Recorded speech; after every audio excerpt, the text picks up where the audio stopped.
오늘은 데살로니가전서 5장 16절에서 18절의 말씀을 보겠습니다.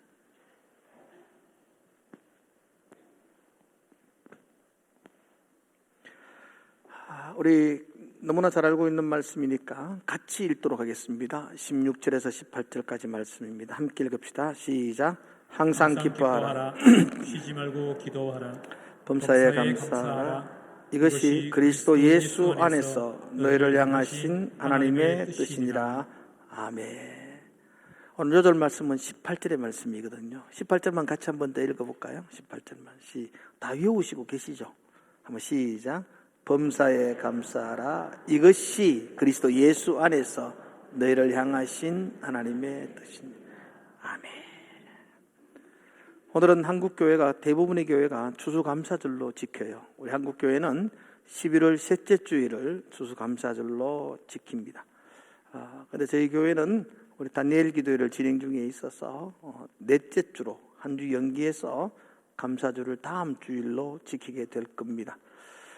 그러나 감사주는 다음 주로 하겠지만 한 주간 동안 그냥 감사드리라는 마음으로 들어왔다 예배드리는 게 아니고 한 주간 감사를 좀 묵상하고 감사를 가슴에 좀 품었다가 다음 주일날 좀 감사의 예배를 드렸으면 좋겠다. 그런 마음으로 오늘 추수감사절 설교를 오늘 하고 다음 주는 일상적인 공과를 따라서 설교하려고 합니다. 너무나 잘 알고 있는 말씀입니다. 항상 기뻐하라. 쉬지 말고 기도하라. 범사에 감사하라. 이것은 그리스도 예수 안에 있는 너희를 향하신 하나님의 뜻이니라 이렇게 말했습니다. 하나님의 뜻. 성경 속에 이거 하나님의 뜻이야 라고 분명하게 밝혔는 부분이 성경에 많지 않습니다. 오늘 본문에 이것은 너희를 향한 하나님의 뜻이다 그렇게 말씀했는 부분이 있고요. 또 데살로니가전서 4장 3절에 보니까 하나님의 뜻은 이것이니 너희의 거룩함이라 이렇게 말씀을 했습니다. 다른 곳은 없어요. 이 말을 다른 말로 하면 굉장히 중요하다는 겁니다. 하나님의 뜻. 우리는 유지를 받든다 이런 말을 한 번씩 사용합니다. 우리 부모님이 평생에 하시던 일을 다 이루지 못했기에 자식이 부모님의 뒤를 이어서 그 일을 감당할 때에 부모님의 유지를 받들었다 이렇게 말합니다. 하나님의 뜻, 이건 하나님의 유지입니다. 하나님의 자녀인 저와 여러분들에게 하나님이 우리에게 말씀하신 뜻, 그 마음, 그 유지가 바로 항상 기뻐하라, 쉬지 말고 기도하라, 범사에 감사하라 라는 말씀입니다. 특별히 이 세 가지 말씀은 명령형으로 되어져 있습니다. 권하는 말이 아닙니다. 당부의 말도 아닙니다. 너 항상 좀 기뻐하며 살면 좋겠어 라는 그런 말이 아니고요. 너 기뻐해야 돼. 너 기도해야 돼. 너 항상 범사에 감사해 라는 명령으로 주어진 말씀이라는 것입니다. 이것은 내 뜻이다, 명령이다 이렇게 생각하고 이 본문을 보면 이 본문은 꽤 우리에게 중요한 말씀입니다. 자, 이제 먼저 이 본문을 보기 전에 배경을 보는 것이 본문을 해석하는 데 굉장히 중요합니다. 왜 이런 말씀을 하셨는지 그 이유를 살펴보는 게 좋습니다. 이 말씀의 배경을 보기 위해서는 데살로니가전서 5장 1절부터 살펴보는 게 좋습니다. 5장 1절을 펴면은 바울이 이렇게 5장을 시작합니다. 5장 1절 한번 볼까요? 형제들아, 때와 시기에 관하여는 너희에게 설 것이 없으면 이렇게 말합니다. 지금 이 본문의 배경의 첫 단추가 때와 시기에 관한 이야기들입니다. 이때는 주님이 다시 오신다는 재림의 때, 그 재림의 시간을 말합니다.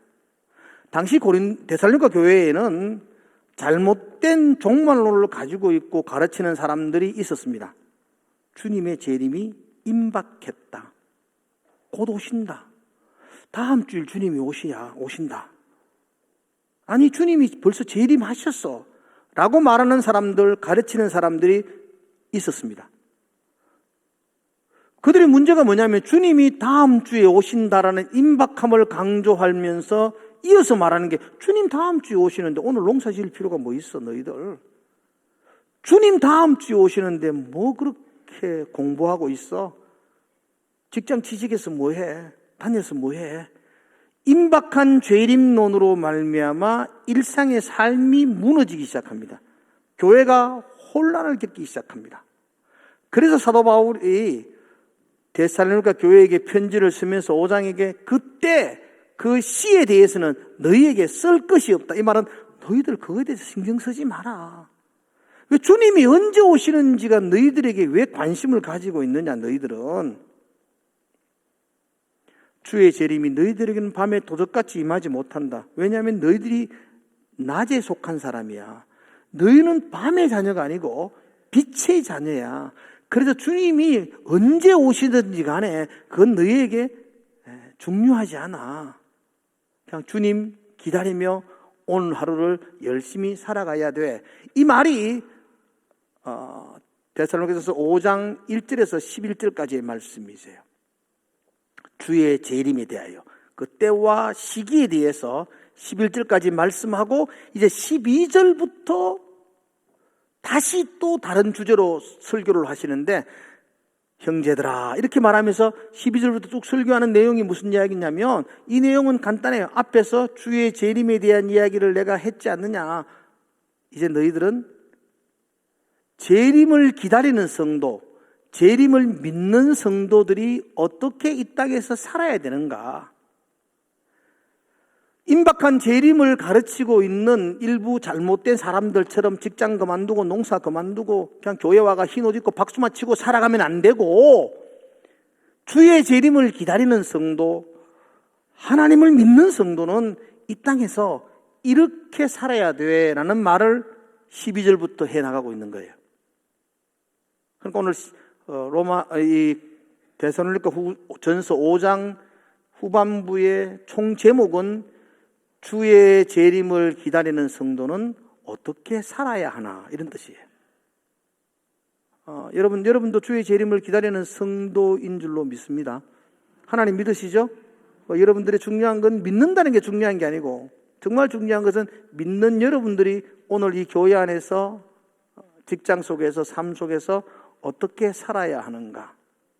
특별히 데살로니가 5장은 교회 안에서 여러분의 삶이 어떠해야 되는가. 그죠? 주의 재림을 믿는 성도들이 이 교회 안에서, 이 땅에서 어떻게 살아야 하는가를 오늘 본문이 말씀하고 있습니다. 물론 제가 오늘 본문의 총 주제 제목을 범사에 감사하라에 초점을 맞춥니다. 그런데 앞부분도 좀 설명을 해야 될 것 같아서 12절부터 같이 쭉 이렇게 살펴볼 겁니다. 주제가 뭐라고요? 주의 재림을 믿고 기다리는 성도가 어떻게 교회에서 살아야 하는가? 어떻게 살아야 하는가? 바울은 데살로니가 교인들에게 너 이렇게 살아야 돼 라고 명령하시면서 제일 먼저 하신 이야기가 12절과 13절이거든요. 우리 같이 한번 읽어볼까요? 12절과 13절. 주의 재림을 기다리는 성도, 예수님을 믿는 성도들은 이렇게 살아야 돼. 12절 시작. 형제들아 우리가 너희에게 구하노니 너희 가운데서 수고하고 주 안에서 너희를 다스리며 구원하는 자들을 너희가 알고 그들의 역사로 말미암아 사랑 안에서 가장 귀히 여기며 너희끼리 화목하라. 아멘. 너희 중에 수고한 사람들을 알아주고 귀히 여기고 그들과 화목하라, 이렇게 말씀하고 있습니다.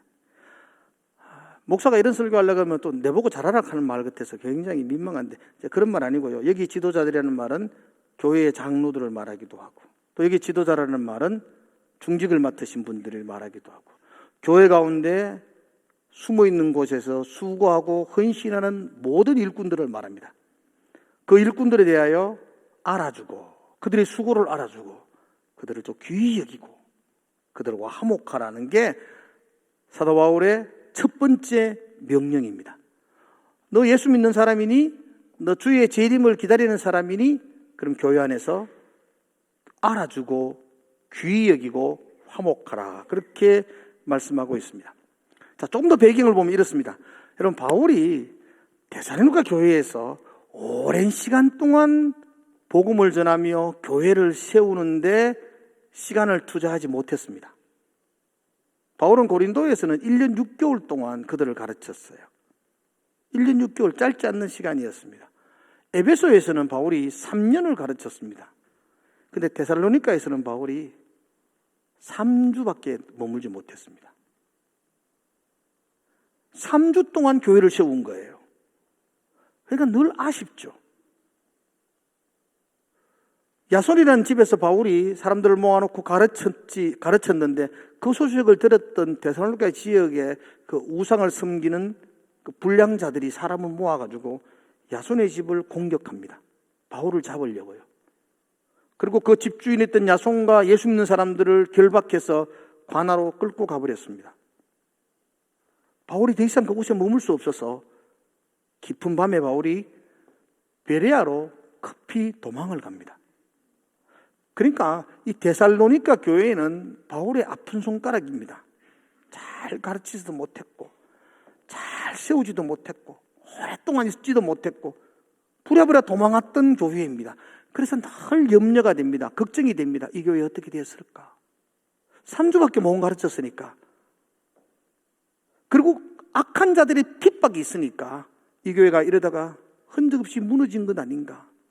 늘 아이를 물가에 내놓은 것처럼 데살로니가 교회만 생각하면 바울이 늘 마음이 짠하고 아팠습니다.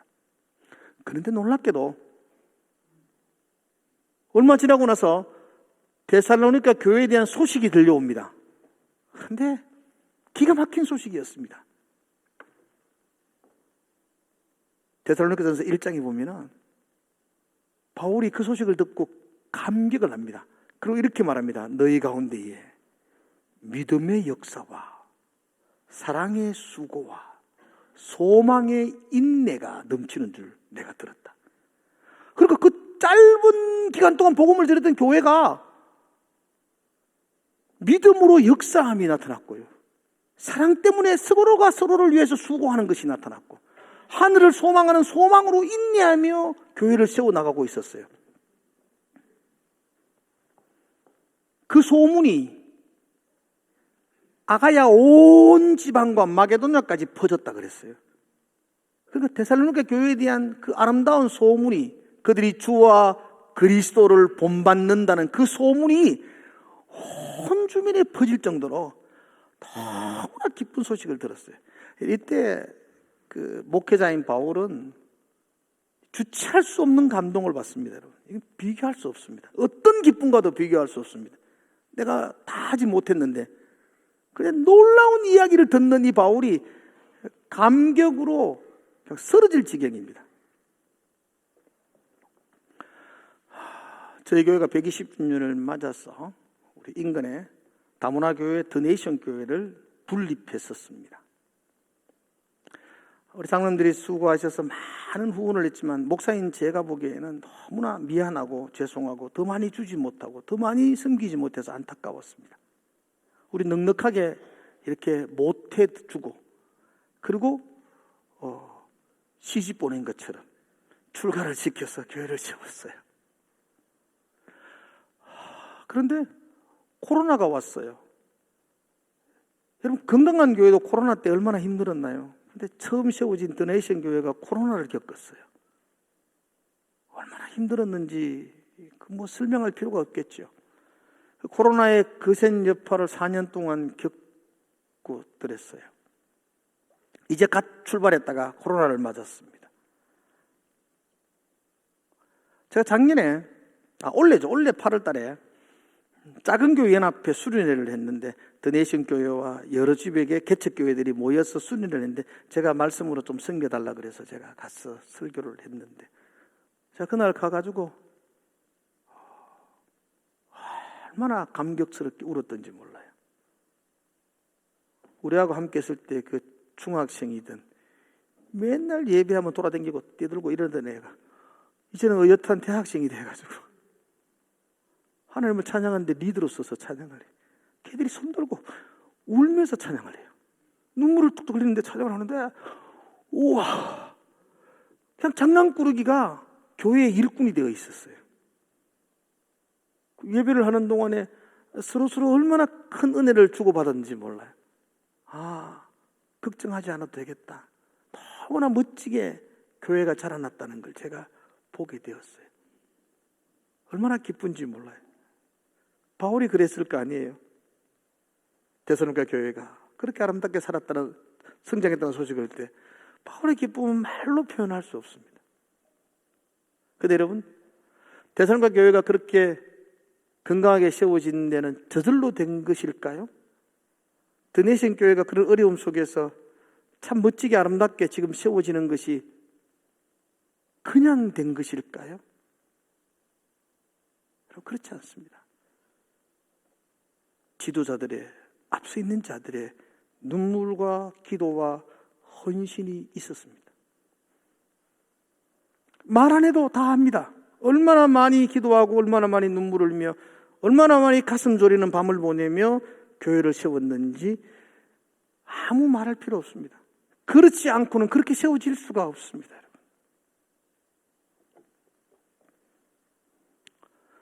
여러분, 진량에서는 우리 교회 참 잘 지었죠.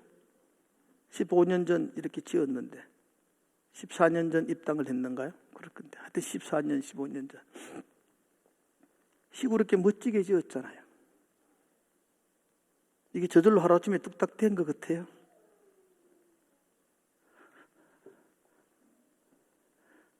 제가 17년 전 교회를 처음 부임하고 이 교회를 시작할 때가 그때 우리가 처음 올 때 거의 저희 교회가 350, 400명 이래 모일 때예요. 그러니까 300명 정도의 성도들이 이 교회를 지었다고요.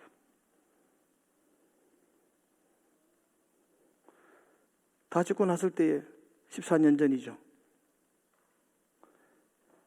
우리 은행 이자만 48억이었어요. 지금은 말할 수 있지만 한 달에 이자만 2천만 원씩 은행에 그대로 이자만 냈어요. 원금 아니고 이자만 낼 때. 무슨 계획도 없고 대책도 없었다고요. 이제 거의 다 갚았고 이제 정말 옛날 이야기 할 수 있을 정도가 되었어요. 저절로 되었을까요? 우리 장로님들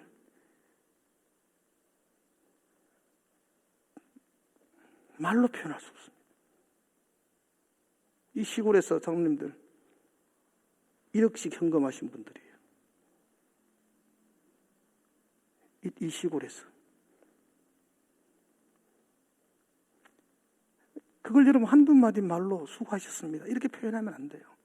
전생일을 걸면서 교회를 건축하는 일에 최선을 다했던 분들이에요.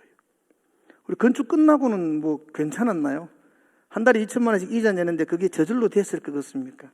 우리 장로님들은 매달 30만 원씩 건축 이자임금만 30만 원씩 냈어요.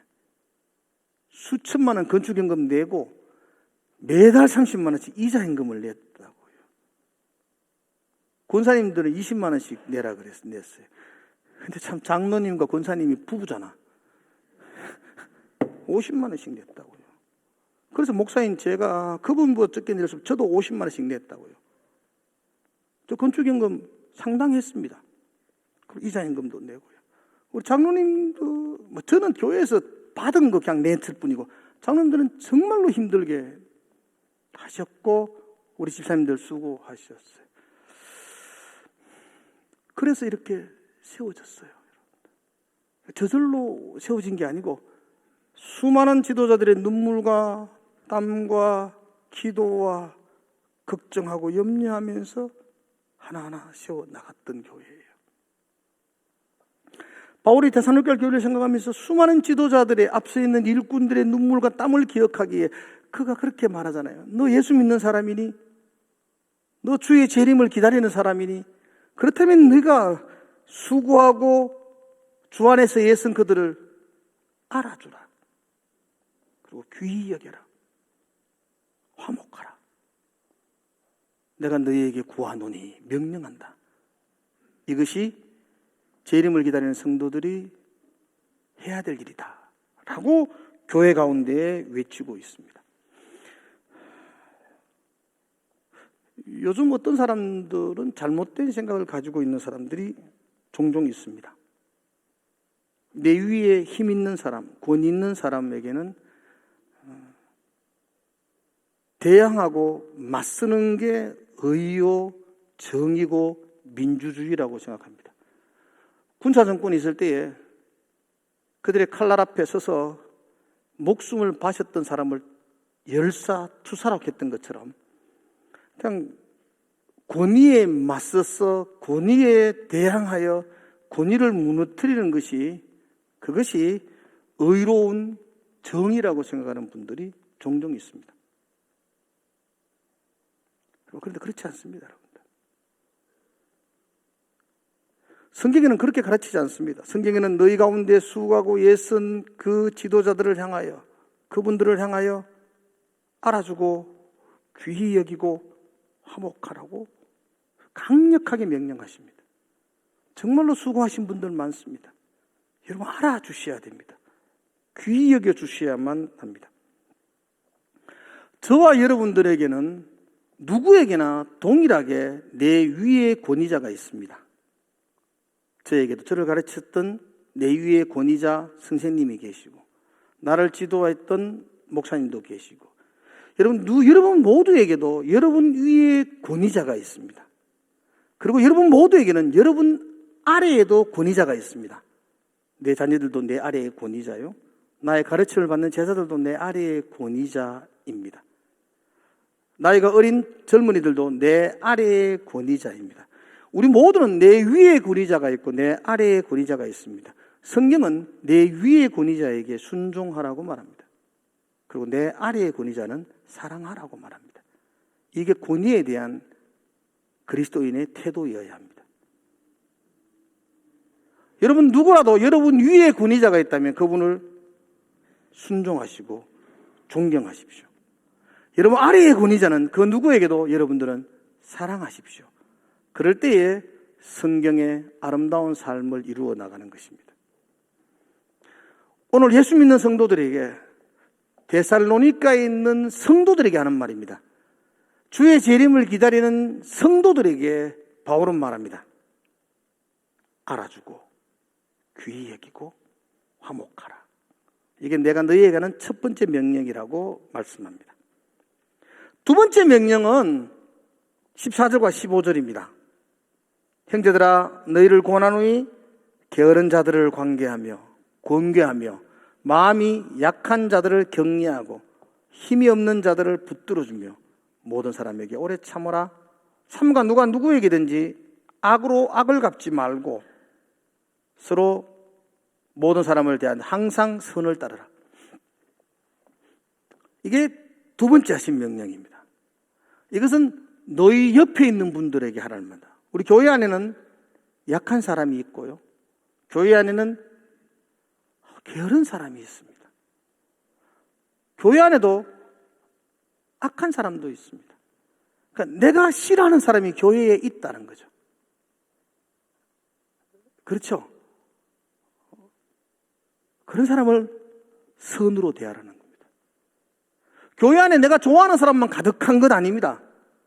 내가 이해 안 되는 악한 사람이 있고 내가 해석이 되지 않는 게으른 사람도 있습니다. 그때 너는 그들을 향하여 선을 행하라. 선을 행하라. 그렇게 말합니다. 이게 예수 믿는 사람이 이웃을 향하여 가져야 될 태도입니다. 우리는 부평하고 비판하려고 합니다. 정죄하려고 할 때가 많죠. 그런데 성경은 선을 행하라. 그렇게 말씀하고 있습니다. 주님 반드시 오십니다. 그걸 믿는 성도들은 이 땅에서 어떻게 살아야 되는가? 관계에 대한 가르침을 가집니다. 수고한 지도자들과의 어떻게 관계를 가져야 되며 함께 일하는 동력자들 간에 옆에 사람들 간에 어떻게 관계를 가져야 되는가를 말합니다. 그리고 오늘 세 번째로 범사에 감사하라 이렇게 말합니다. 추수감사절이니까 이 세 번째가 주제입니다. 제가 세 번째 하려고 하다가 설명하다 보니까 좀 길어진 것 같습니다. 범사에 감사하라. 범사라는 말은 모든 일에 항상 그렇게 말하고 있습니다. 좋은 집을 샀습니다. 감사하지요. 감사하신 분은 끄떡거려 보세요. 집 좋은 거 샀습니다. 감사하죠. 우리 아이가 멋진 직장에 취직했습니다. 너무 감사한 일이죠. 시집가고 장가가고 참 잘했습니다. 감사한 일이죠. 그러나 여러분, 이건 예수 안 믿는 사람도 감사합니다. 그렇지 않나요? 지금 이건 예수 믿는 사람들에게 하는 이야기거든요. 성경은 예수 안 믿는 사람에게 말하지 않습니다. 예수 믿는 사람들, 성도인 여러분들에게. 이건 예수 안 믿는 사람도, 세상 사람들도 좋은 차 사면 감사하고요. 좋은 직장에 취직되면 감사하다고요. 그럼 성도들은 이런 1차원적인 감사에 머무는 삶이 아니어야 합니다. 우리는 그럼에도 불구하고 감사할 일이 없는데도 불구하고 감사하는 것. 이게 범사의 감사입니다. 도리어 속에서 원망할 일과 짜증나는 일이 생겼는데도 불구하고 그냥 감사하는 거죠. 그게 항상 감사하는 겁니다. 그게 쉬지 않고 감사하는 겁니다. 직장에 취직했습니다. 감사하죠. 그 직장에 해고를 당했습니다. 그래도 감사해야 되는 거죠. 그게 예수를 믿는 사람들, 주의 재림을 기다리는 성도들이 가져야 될 감사라고 말합니다. 범사에 감사라는 말은 그런 겁니다. 좋은 일이 있을 때만 감사하는 것이 아니고 안 좋은 일이 내 속에 일어날 때에도 내가 감사하기로 선택하는 것입니다. 특별히 여러분, 오늘 본문 가운데 이거 하나만 기억하면 좋겠어요. 다른 건 이제 잊어버리셔도 이거 하나는 꼭 기억하셔야 되는데, 여기서 감사하라는 말, 성경에서 감사하라는 말은 세상 사람들이 세상의 책에서, 소설에서, 철학에서 말하는 감사하고 다릅니다. 성경에서 말하는 감사는 그들이 말하는 감사하고는 이게 같지 않습니다. 성경에서 감사할 때는요, 오늘 18절에도 범사에 감사하라 이렇게 말하는데, 여기 감사라는 단어는 성경에 보면 유카르스테스테 이렇게 돼서 유카르스테스테라는 단어를 썼는데, 이 단어는 무슨 단어냐면요, 무슨 뜻이냐면요, 하나님으로 인하여 감사한다는 이런 말입니다. 그러니까 좋은 차가 생겨서 감사하는 게 아니고요, 원래 농사가 잘 돼가 감사하는 것이 아니고, 오늘 과일값이 많이 올라서 감사한다는 개념이 아니고, 그런 게 아니고, 그건 세상에서 말하는 감사고요. 성경에서 유카르스테스테라는 말은요, 하나님으로 인하여 감사하라는 겁니다. 우리의 감사는 뭐냐면 하나님으로 인하여 감사합니다. 예, 환경이 좋아지는 거 감사하십시오. 감사하는 거죠. 그러나 그렇지 않더라도 하나님이 변하지 않기에 내가 감사하는 겁니다. 한번 따라해 볼까요? 하나님으로 인하여. 아멘. 그래서 유카르스테이테라는 이 단어가 초대교회 때에는 성찬식 할 때 유카르스테이 이렇게 말합니다. 성찬식.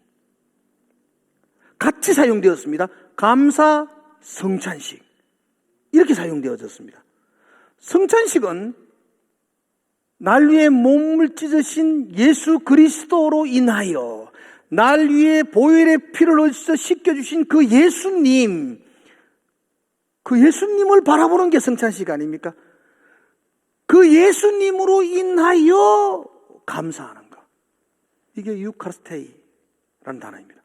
이게 범사에 감사하라 할 때 이 의미가 그 예수님으로 인하여 여러분 감사하십시오. 지금 그렇게 명령하고 있습니다.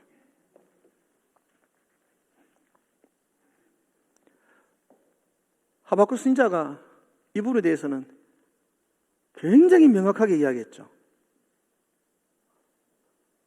무화과 나무가 무성하지 못하며 포도나무가 열매가 없고 감람나무에 소출이 없고 외양간에 양이 없고 우리의 소가 없을지라도 나는 여호와로 말미암아 즐거워하며 나의 구원의 하나님으로 인하여 기뻐하리로다. 내 환경은 아무것도 없습니다. 다 무너졌습니다.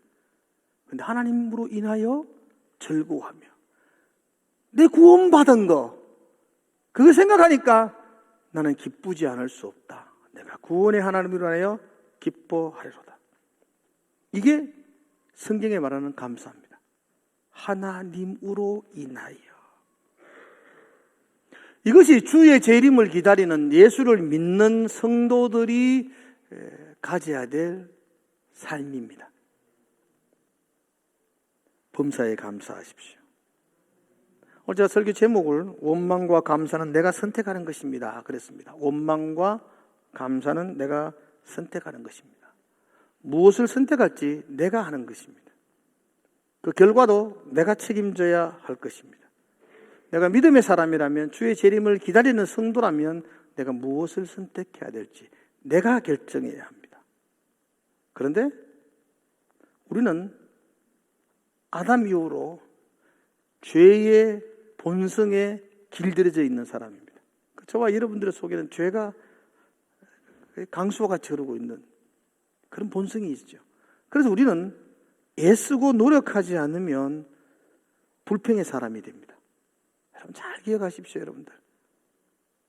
여러분들이 애쓰고 관심 가지고 신경을 쓰지 않으면 여러분들은 고무줄이 본래로 확 돌아가지 않습니까? 쭉 당겼다가 놓으면 확 돌아가는 것처럼 불평의 사람으로 돌아가게 되어져 있습니다. 이스라엘 백성들 한번 보십시오. 애굽에 있을 때에는 그 중노동과 고욕과 시달림으로 인하여 하나님에게 부르짖으며 간구합니다. 하나님, 나 여기서 못 살겠습니다. 난 여기서 죽을 것 같습니다. 하나님, 나를 구해 주십시오. 그렇게 기도합니다. 그런데 하나님이 그 기도를 들으시고 그들을 애굽으로 탈출시키시죠. 그리고 그들을 광야로 갔을 때에는, 광야에 와서는 그들이 뭐라고 말합니까? 애굽에 있을 때가 좋았는데 나를 애굽에서 끌어내어서 여기서 죽게 만드는구나. 나 돌아갈래. 끊임없이 원망합니다. 불평합니다. 먹을 것이 없답니다. 만나를 주십니다. 만나. 그거 먹으니까 고기 없답니다.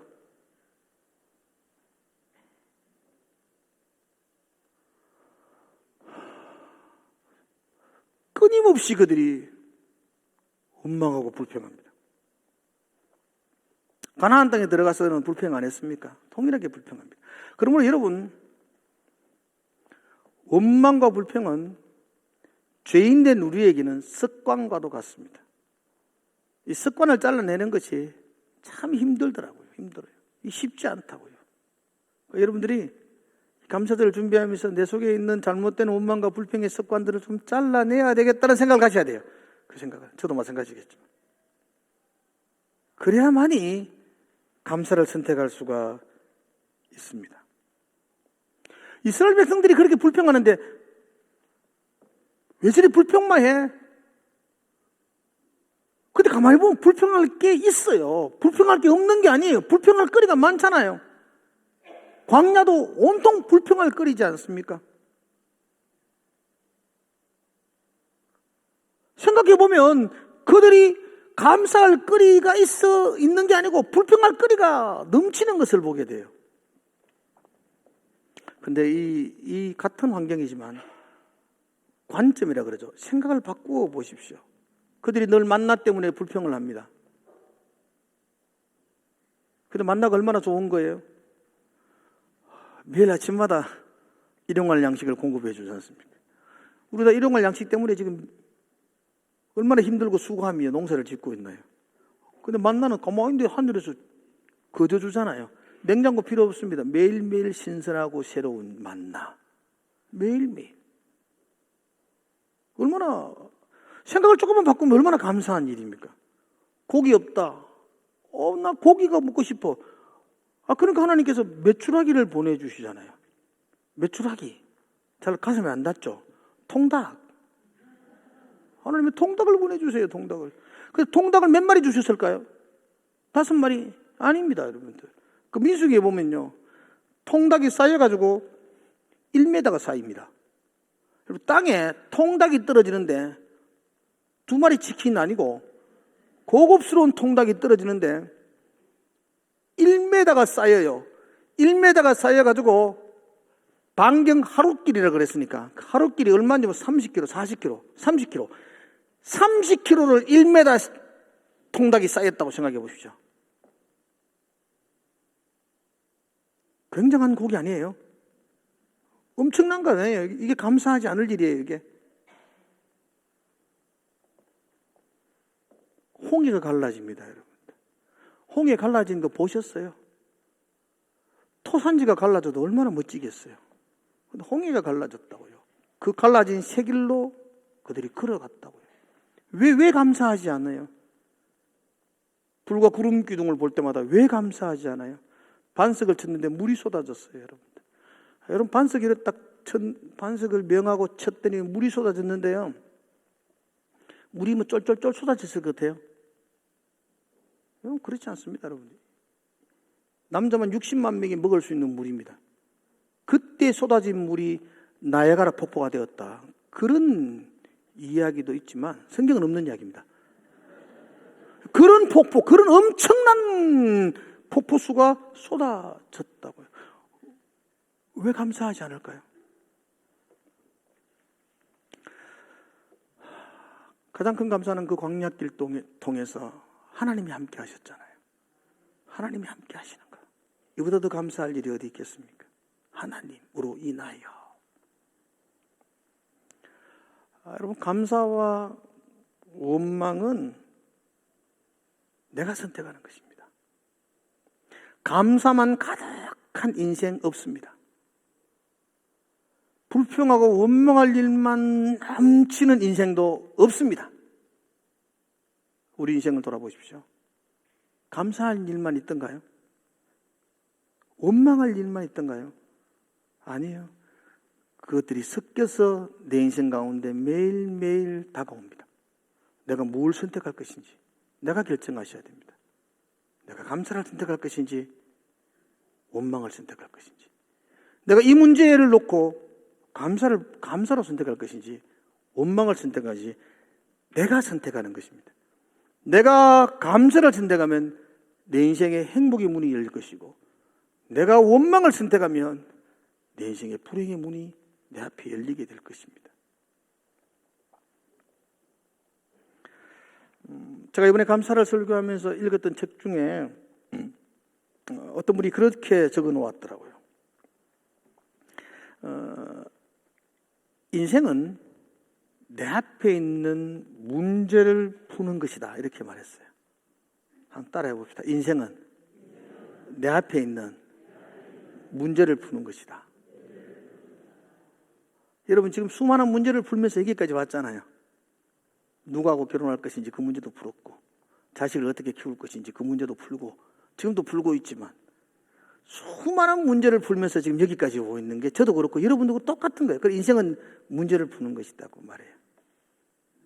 그런데 여러분들에게 주어진 수많은 문제들 가운데 여러분 보세요. 여러분 잘 푸는 문제가 있나요, 없나요? 없어요. 아주 기가 막히게 잘 풀었다. 있을까요, 없을까요? 있다 그러세요, 빨리. 여러분 문제 잘 풀었습니다. 멋지게 푸는 문제가 있습니다. 그렇게 멋지게 푸는 문제를 가리켜서 두 자로 추억이라고 말합니다.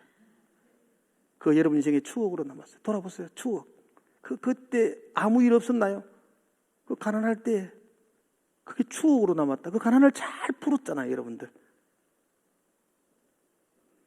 문제가 있습니다. 잘 못 푸는 문제도 있습니다. 실수한 문제도 있습니다. 틀린 문제도 있습니다. 실수하고 틀린 문제를 두 글자로 말해요. 상처라 그래요, 상처. 그 일 생각하면 가슴이 아파요. 그 일 생각하면 생각도 하기 싫어요. 상처가 되었어요. 그건 여러분들이 문제를 잘못 푸는 거예요. 그 문제가 심각한 게 아니었어요. 문제는 똑같은 것이었어요. 근데 그 문제를 잘 풀으면은 그 문제가 여러분 인생의 추억이 되고, 그 문제를 잘못 풀면 여러분 인생의 상처가 됩니다. 제 인생을 돌아봅니다. 추억이 많을까요? 상처가 많을까요? 다 많아요. 제가 생각합니다. 문제를 잘못 푸는 적이 참 많았구나. 그래서 제가 생각했습니다. 앞으로는 잘 풀어야지. 왜 내 인생에 상처를 남길까? 앞으로는 내 인생에 추억을 남겨야지. 누구에게나 문제는 다가올 겁니다. 누구에게나 원망할 일이 생길 것이고 누구에게나 감사할 일도 생길 것입니다. 여러분이 무엇을 선택하느냐에 따라서 여러분의 인생에 그게 추억이 될 것이고 아니면 여러분의 인생에 그게 상처가 될 것입니다. 예수 믿는 사람들, 주의 재림을 기다리는 사람들, 천국이 있다고 믿는 사람들, 주님과 다시 만날 날을 기다리는 사람들, 나는 여러분과 저에게 인생에 추억이 많기를 축복합니다. 좋은 일이 생기면 다 추억이 되겠죠? 아니요, 그렇지 않습니다. 나쁜 일이 생기면 다 상처가 되겠죠? 아니, 그렇지 않습니다. 좋은 일도 상처가 되는 사람이 있고 나쁜 일도 추억이 되는 사람이 있습니다. 데살로니가 교회에 좀 전에 이야기했지만 많이 어려웠습니다. 바울이 오랫동안 가르치지도 못했고 또 거기는 극심한 박해가 있었습니다. 그래서 바울이 말합니다. 너에게 힘든 건 내가 안다. 너에게 어려움 있는 건 내가 안다. 너희가 고통 가운데 있는 건 안다. 박해 가운데 있는 건 안다. 그래서 내가 너희에게 명령한다. 범사에 감사해라. 그것마저도 추억이 되게 해라. 그것마저도 감사하라. 그렇게 말합니다. 많은 추억을 만드시는 저와 여러분 되시기를 주의 이름으로 축복을 드립니다. 기도하겠습니다. 원망과 감사, 내가 선택하는 것이라고 봅니다. 그래요. 어떤 환경 속에서라도, 어떤 일 속에서라도 내가 선택하겠습니다. 앞으로의 내 인생을 위해서 내가 선택하겠습니다. 감사를 선택해서 추억을 쌓아놓는 나의 인생이 되기를 소망합니다. 그렇게 소망하는 성도들이 기도합니다. 성령 하나님께서 도와주시옵소서. 예수님 이름으로 기도드리옵나이다.